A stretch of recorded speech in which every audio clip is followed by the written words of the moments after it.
बोल श्री कृष्ण महाराज की जय। श्रीमन नारायण नारायण नारायण, श्रीमन नारायण नारायण नारायण, भजमन नारायण नारायण नारायण, श्रीमन नारायण नारायण नारायण।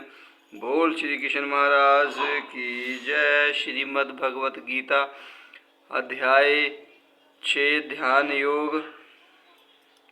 स निश्चयेन योक्तवयो योगो निर्वण चेतसा, सडलकल्प प्रभान् कामात् सयक्तवा सर्वाशेष्टम्, मनसैवेन्द्रिय ग्राम विनयम्य सम्मनतम्। मनुष्य को चाहिए कि संकल्प तथा श्रद्धा के साथ योगाभ्यास में लगे और पथ से विचलित ना हो। उसे चाहिए कि मनोधर्म से उत्पन्न समस्त इच्छाओं को निरपवाद रूप से त्याग दे और इस प्रकार मन के द्वारा सभी ओर से इंद्रियों को वश में करे। तात्पर्य योगाभ्यास करने वाले को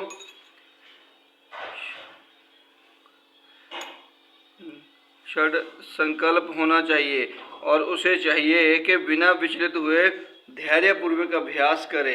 अंत में उसकी सफलता निश्चित है। उसे यह सोचकर बड़े ही धैर्य से इस मार्ग का अनुसरण करना चाहिए और यदि सफलता मिलने में विलंब हो रहा हो तो निरुत्साहित नहीं होना चाहिए।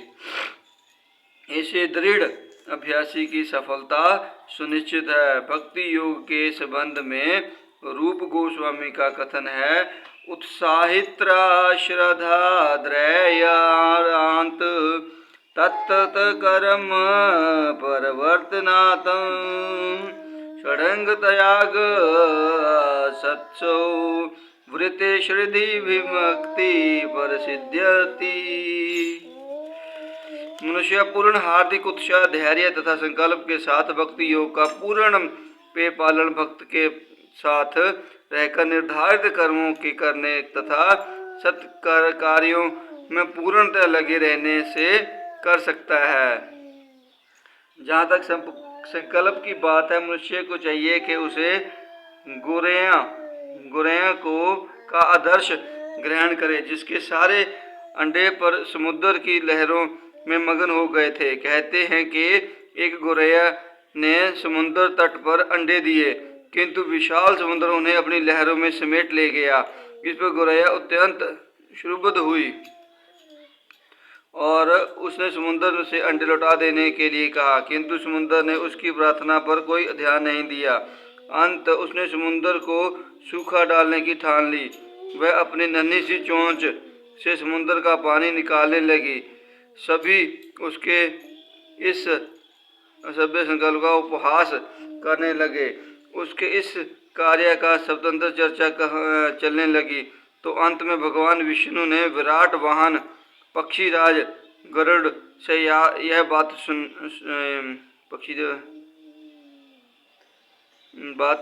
अंत में भगवान विष्णु के विराट वाहन पक्षीराज गरुड़ ने यह बात सुनी। उन्हें अपनी इस नन्ही पक्षी बहन पर दया आई और वे गोरैया से मिलने आए। गरुड़ उस नन्ही गोरैया के निश्चय से बहुत प्रसन्न हुए और उन्होंने उसकी सहायता करने का वचन दिया। गरुड़ ने तुरंत समुद्र से कहा कि वह उसके अंडे लौटा दे, नहीं तो उसे स्वयं आगे आना पड़ेगा। इससे समुद्र भयभीत हुआ और उसने अंडे लौटा दिए। वह गोरैया गरुड़ की कृपा से सुखी हो गई। इसी प्रकार योग विशेषता कृष्ण भावनामृत में भक्ति योग अत्यंत दुष्कर प्रतीत हो सकता है, किंतु जो कोई संकल्प के साथ नियमों का पालन करता है, भगवान निश्चित रूप से उसकी सहायता करते हैं, क्योंकि जो अपनी सहायता आप करते हैं, भगवान उनकी सहायता करते हैं। बोल श्री कृष्ण महाराज की जय।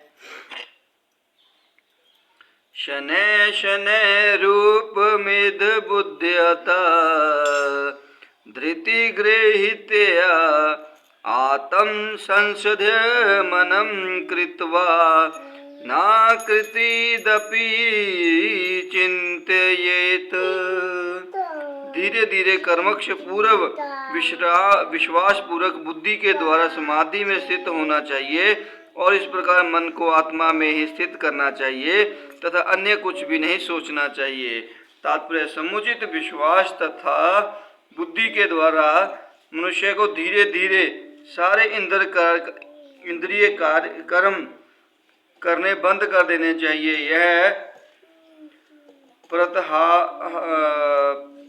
प्रत्याहार कहलाता है। मन को विश्वास, ध्यान तथा इंद्रिय निवृत्ति द्वारा वश में करते हुए समाधि में स्थिर करना चाहिए। उस समय देहात्म बुद्धि में अनुरक्त होने की कोई संभावना नहीं रह जाती। दूसरे शब्दों में जब तक इस शरीर का अस्तित्व है तब तक मनुष्य पदार्थ में लगा रहता है, किंतु उसे इंद्र तृप्ति के विषय में नहीं सोचना चाहिए। उसे परमात्मा के आनंद के अतिरिक्त किसी अन्य आनंद का चिंतन नहीं करना चाहिए। कृष्णा भावनामृत का अभ्यास करने से यह अवस्था सहज ही प्राप्त की जा सकती है। बोल श्री कृष्ण महाराज की जय। यतो यतो निश्चलति मन छलम शिथरम तत्सतो नियमयात दातम मन्य एव वशम नयत।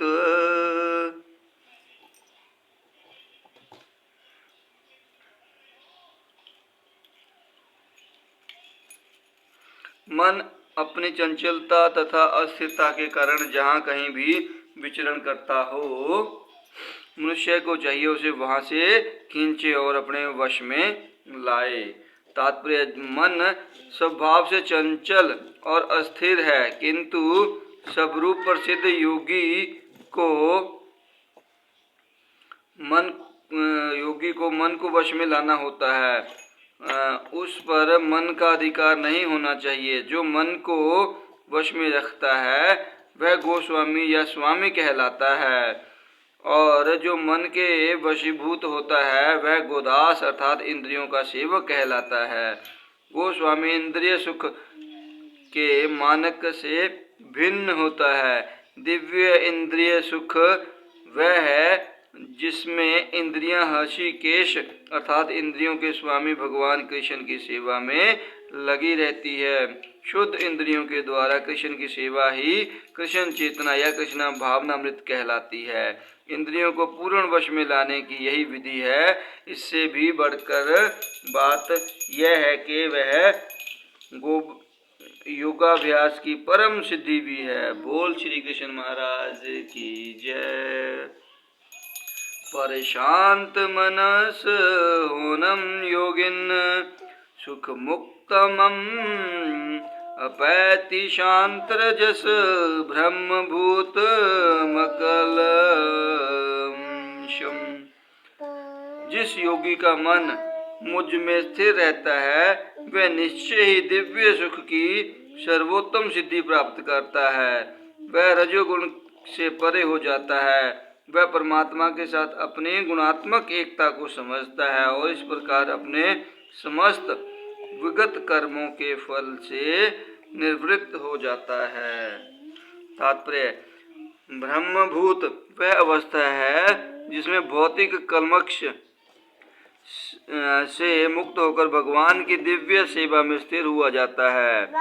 मदति लभते पराम। जब तक मनुष्य का मन भगवान के चरण कमलों में स्थिर नहीं हो जाता तब तक कोई ब्रह्म रूप में नहीं रह सकता। सवै मन कृष्ण पदार विंध्यो। भगवान की दिव्य प्रेम भक्ति में निरंतर प्रवृत्त रहना या कृष्ण भावनामृत में रहना वस्तुत रजोगुण तथा भौतिक कल्मष से मुक्त होना है। बोल श्री कृष्ण महाराज की जय। युत्र त्रेव सदात्मान योगी विगत कल्मषं सुखेन ब्रह्मा संस्पृशमतयन्त सुखम श्रुते। इस प्रकार योगाभ्यास में निरंतर लगा रहकर आत्म संयमी योगी समस्त भौतिक कल्मष से मुक्त हो जाता है और भगवान की दिव्य प्रेम भक्ति में परम सुख प्राप्त करता है। तात्पर्य आत्म साक्षात्कार का अर्थ है भगवान के संबंध में अपनी स्वाभाविक स्थिति को जानना। आत्मा भगवान का अंश है और उसकी स्थिति भगवान की दिव्य सेवा करते रहना है। ब्रह्म के साथ वह दिव्य सात्रिध्य ही ब्रह्म संस्पर्श कहलाता है। बोल श्री कृष्ण महाराज की जय। सर्वभूत सथ आत्मान सर्वभूतानि चात्मनि क्षत्रे योग युक्तात्मा सर्वत्र समरदर्शन। वास्तविक योगी समस्त जीवों में मुझको तथा मुझसे समस्त जीवों को देखता है। निस्संदेह सर्वरूप प्रसिद्ध व्यक्ति मुझ परमेश्वर को स्वतंत्र देखता है। तात्पर्य कृष्ण भावना भावित योगी पूर्ण दृष्टा होता है क्योंकि वह परब्रह्म कृष्ण को हर प्राणी के हृदय में परमात्मा रूप में स्थित देखता है। ईश्वर सर्वभूताना हरिदेश अर्जुन निष्ठति। अपने परमात्मा रूप में भगवान एक कुत्ते तथा एक ब्राह्मण दोनों के हृदय में स्थित होते हैं। पूर्ण योगी जानता है कि वह नित्य रूप में दिव्य हैं और कुत्ते या ब्राह्मण में स्थित होने से भी भौतिक रूप से प्रभावित नहीं होते। यही भगवान की परम निरपेक्षता है। यद्यपि जीवात्मा भी एक एक हृदय में विद्यमान है किंतु वह एक साथ समस्त हृदयों में नहीं है। आत्मा तथा परमात्मा का यही अंतर है। जो वास्तविक रूप में योगाभ्यास करने वाला नहीं है वह इसे स्पष्ट रूप में नहीं देखता। एक कृष्णा भावना भावित व्यक्ति कृष्ण को आस्तिक तथा नास्तिक दोनों में देख सकता है। स्मृति में इसकी पुष्टि इस प्रकार हुई है। आतत्वाच मारत वाच आत्मा ही परमो हरि। भगवान सभी प्राणियों का स्रोत होने के कारण माता और पालन कर्ता के समान है। जिस प्रकार माता अपने समस्त पुत्रों के प्रति सद्भाव रखती है उसी प्रकार परम पिता भी रखता है। फलस्वरूप परमात्मा प्रत्येक जीव में निवास करता है। ब्रह्म रूप से भी प्रत्येक जीव भगवान की शक्ति में स्थित है। जैसा कि 7वें अध्याय में बताया जाएगा, भगवान की दो मुख्य शक्तियां हैं, परा तथा अपरा। जीव पराशक्ति का अंश होते हुए भी अपार शक्ति से बद्ध है। जीव सदा ही भगवान की शक्ति में स्थित है। प्रत्येक जीव किसी न किसी प्रकार भगवान में ही स्थित रहता है। योगी समदर्शी है क्योंकि वह देखता है कि सारे जीव अपने अपने कर्म फल के अनुसार विभिन्न स्थितियों में रहकर भगवान के दास होते हैं। अपराशक्ति में जीव भौतिक इंद्रियों का दास रहता है जबकि पराशक्ति में वह साक्षात परमेश्वर का दास रहता है। इस प्रकार प्रत्येक अवस्था में जीव ईश्वर का दास है। कृष्णा भावना भावित व्यक्ति में यह समदृष्टि पूर्ण होती है। बोल श्री कृष्ण महाराज की जय। यो मा पश्यति सर्वत्र सर्वचैमय पश्यते तस्मै न प्रणश्यामि सच में न प्रणश्यते। जो मुझे स्वतंत्र देखता है और सब कुछ मुझ में देखता है उसके लिए न तो मैं कभी अदृश्य होता हूँ न वह मेरे लिए अदृश्य होता है। तात्पर्य कृष्ण भावना भावित व्यक्ति भगवान कृष्ण का स्वतंत्र देखता है और सारी वस्तुओं को कृष्ण में देखता है। ऐसा व्यक्ति भले ही प्रकृति का पृथक अभिव्यक्तियों को देखता प्रतीत हो किंतु वह प्रत्येक दशा में इस कृष्णा भावना व्यक्ति से अवगत रहता है कि प्रत्येक वस्तु कृष्ण की ही शक्ति की अभिव्यक्ति है। कृष्ण भावनामृत का मूल सिद्धांत ही यह है कि कृष्ण के बिना कोई अस्तित्व नहीं है और कृष्ण ही सर्वेश्वरम है। कृष्ण भावनामृत कृष्ण प्रेम का विकास है। ऐसी स्थिति जो भौतिक मोक्ष से भी परे है। आत्म साक्षात्कार के ऊपर कृष्ण भावनामृत की इस अवस्था में भक्त कृष्ण से इस अर्थ में एक रूप हो जाता है कि उसके लिए कृष्ण ही सब कुछ हो जाते हैं और भक्त प्रेम में कृष्ण से पूरित हो उठता है। तब भगवान तथा भक्त के बीच अंतरंग संबंध स्थापित हो जाता है। उस अवस्था में जीव को विनिष्ट नहीं किया जा सकता और ना भगवान भक्त की दृष्टि से ओझल होते हैं। कृष्ण के तादात्म्य होना आध्यात्मिक लय आत्म विनाश है। भक्त कभी भी ऐसी विपदा नहीं उठाता। ब्रह्म संहिता में कहा गया है, प्रेमांतरनुशोरित भक्ति विलोचनेन संत सदैव हृदयेषु विलोकयति। यह श्याम सुंदर चित्रण गुण सब रूप गोविंद मादि पुरुषोत्तम भजामि। मैं आदि भगवान गोविंद की पूजा करता हूँ, जिसका दर्शन भक्तगण प्रेम रूपी अंजन लगे नेत्रों से करते हैं। वे भक्त के हृदय में स्थित श्याम सुंदर रूप में देखे जाते हैं।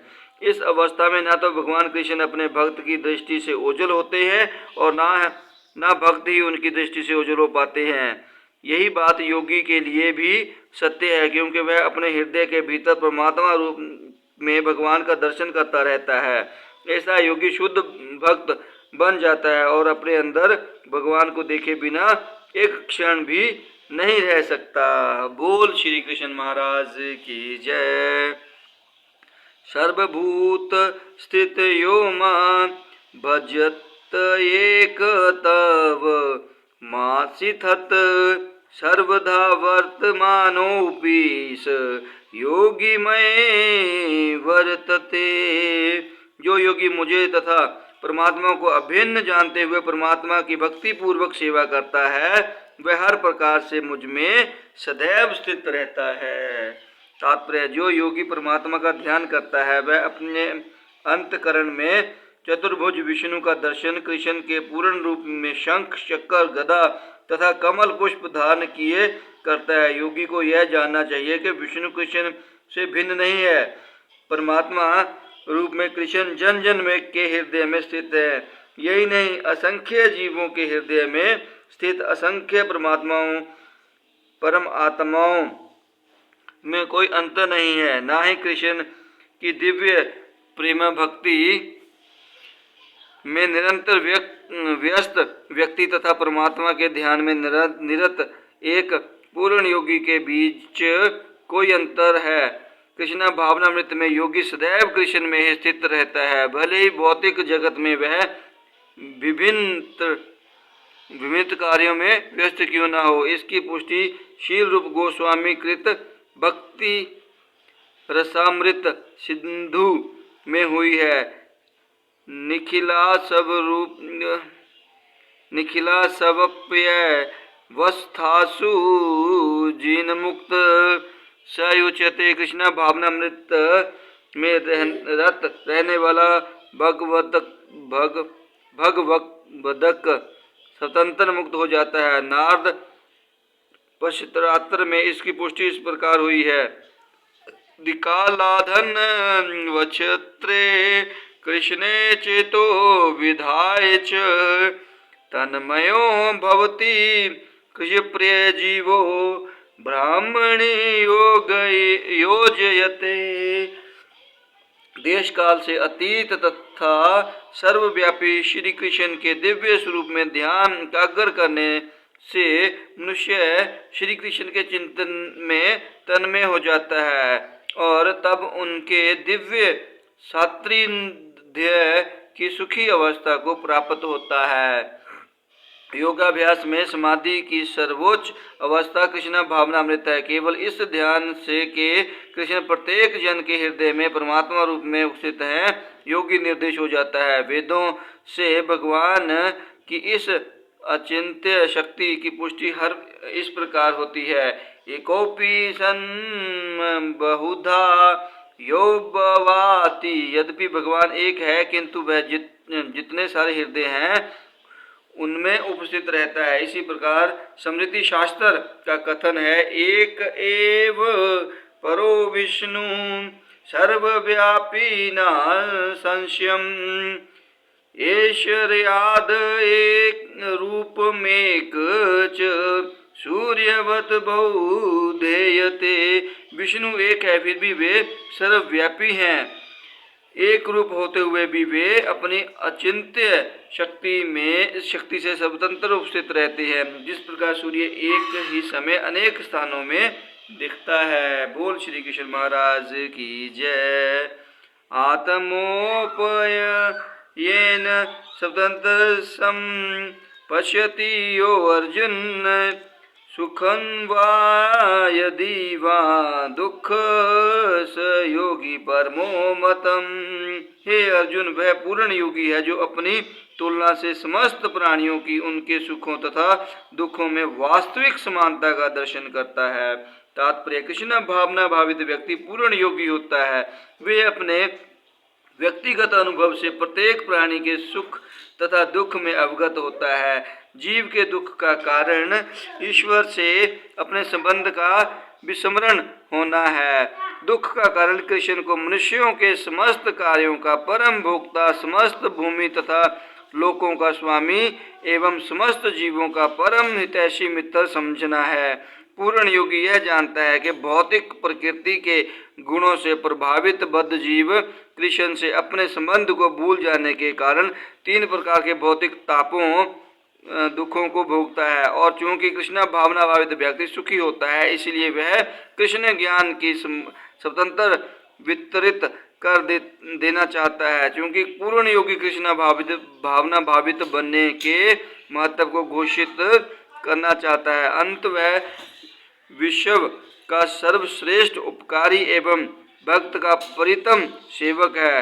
नाच तस्मान मनुष्यों कर्षणेन मापरित प्रिय कृतम। दूसरे शब्दों में, भव भक्त सदैव जीवों के कल्याण को देखता है और इस तरह वह प्रत्येक प्राणी का सखा होता है। वह सर्वश्रेष्ठ योगी है क्योंकि वह स्वातंत्र सुखाय सिद्धि नहीं चाहता, अपितु अन्यों के लिए भी चाहता है। वह अपने मित्र जीवों से द्वेष नहीं करता। यही है वह अंतर जो एक भगवत तथा आत्मयोत्री में ही रुचि रखने वाले योगी में होता है। जो योगी पूर्ण रूप से ध्यान धरने के लिए एकांत स्थान में चला जाता है, वह अपना पूर्ण नहीं होता। वह उतना पूर्ण नहीं होता जितना कि वह भक्त को, प्रत्येक व्यक्ति को कृष्ण भावना भावित बनाने का प्रयास करता रहता है। बोल श्री कृष्ण महाराज की जय।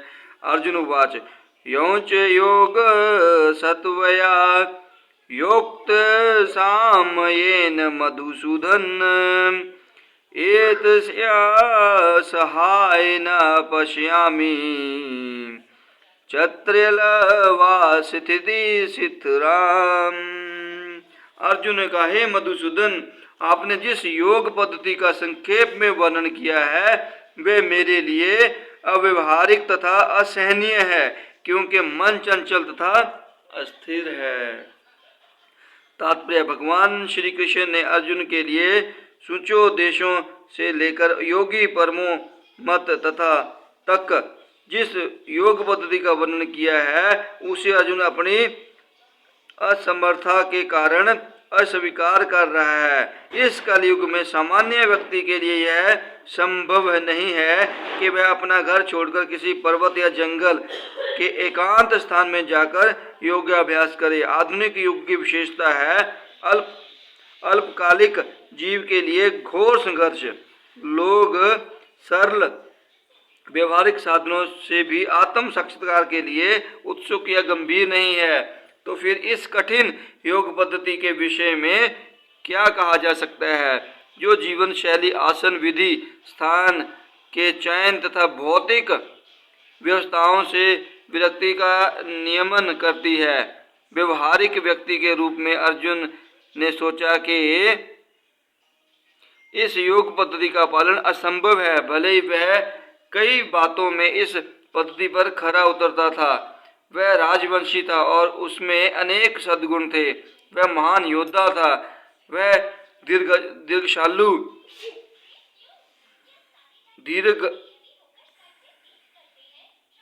दीर्घालु था तथा सबसे बड़ी बात तो यह है कि वह भगवान श्री कृष्ण का घनिष्ठ मित्र था।